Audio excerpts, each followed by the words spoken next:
O ministro do STF, Luiz Fux, reviu seu posicionamento e votou pela absolvição de 7 réus condenados pelos atos do dia 8 de janeiro de 2023.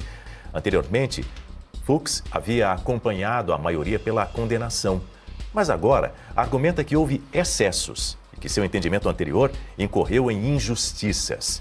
Ele defende que não há provas suficientes de condutas individuais que justifiquem as condenações por associação criminosa e incitação ao crime, especialmente para aqueles que estavam acampados.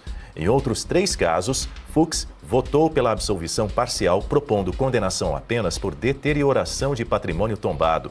A mudança de voto ocorre em meio à pressão da oposição no Congresso sobre as penas aplicadas. Não deve alterar o resultado final dos julgamentos, mas destaca um novo debate sobre a proporcionalidade das condenações. Vamos ouvir um trecho do voto de Fux.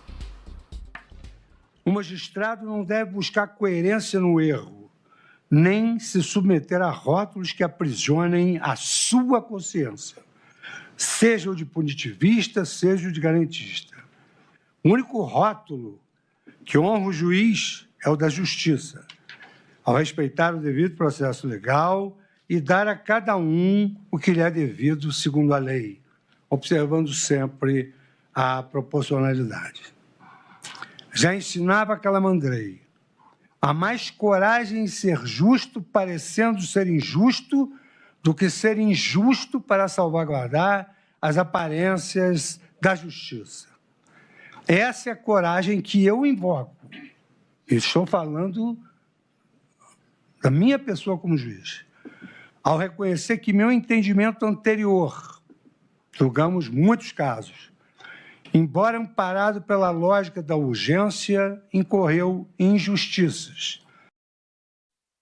Temos aí um trecho do voto do Luiz Fux no ano passado, durante o julgamento do ex-presidente Jair Bolsonaro, onde ele falava que ninguém pode ser punido pela cogitação, enfim, fazendo menção a um suposto plano de golpe de Estado, enfim, a alegada minuta de um golpe de Estado. Ele fez algumas comparações também com os protestos de junho de 2013, naquela ocasião. E agora, Guta Pini, ele, nesse novo julgamento, defende a absolvição de réus do 8 de janeiro, que participaram ali dos atos, das manifestações na Praça dos Três Poderes. Ele também foi um voto divergente, assim como ele foi um voto divergente durante o julgamento do Bolsonaro no ano passado, também foi um voto divergente, mas como eu disse há pouco, não muda, por enquanto, em absolutamente nada o julgamento. Ele apenas traz esse ponto da absolvição, uma vez que os demais ministros votaram pela manutenção dessa prisão, não é? Mas estamos também na expectativa da análise da derrubada dos vetos do PL da dosimetria, dos vetos que foram, dos vetos de Luiz Inácio Lula da Silva, do presidente Lula. Isso deve acontecer agora no final do mês.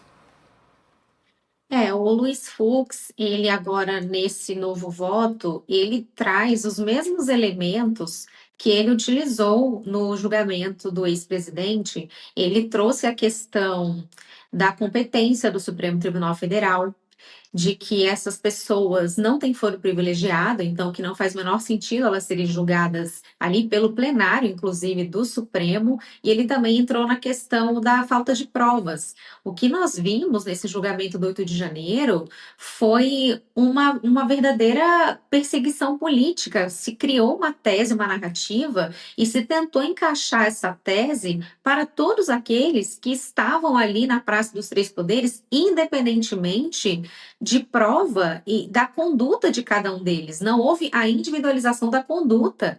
Nós temos aí esse exemplo clássico e deprimente, deplorável, da Débora, que foi condenada porque ela pichou uma estátua com batom. Que conduta criminosa é essa?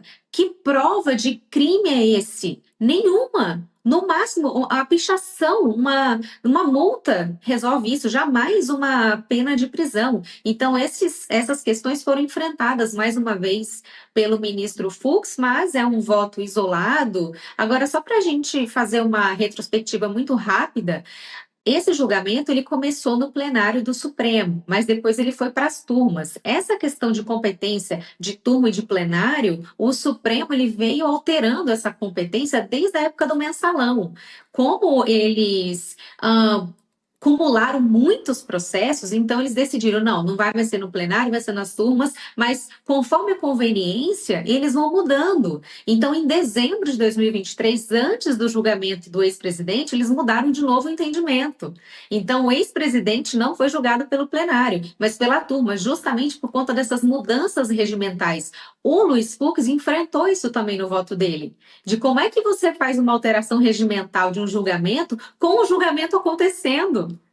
Já eram os mesmos fatos, então essa também foi uma questão enfrentada pelo Luiz Fux e fica aí para o futuro, quem sabe, uma possível revisão criminal e anulação desses processos. Pois é, Berenice Leite, entre os réus que Fux votou aí para absolver está o Anilton da Silva Santos. Ele estava nos acampamentos, no entorno ali em Brasília, não é?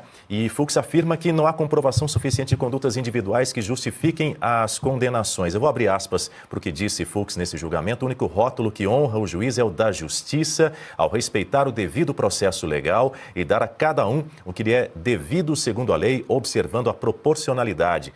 Esta é a coragem que hoje invoco ao reconhecer que o meu entendimento anterior, embora amparado pela lógica da urgência, incorreu em injustiças que o tempo e a consciência já não me permitem sustentar. Consciência é importante sempre.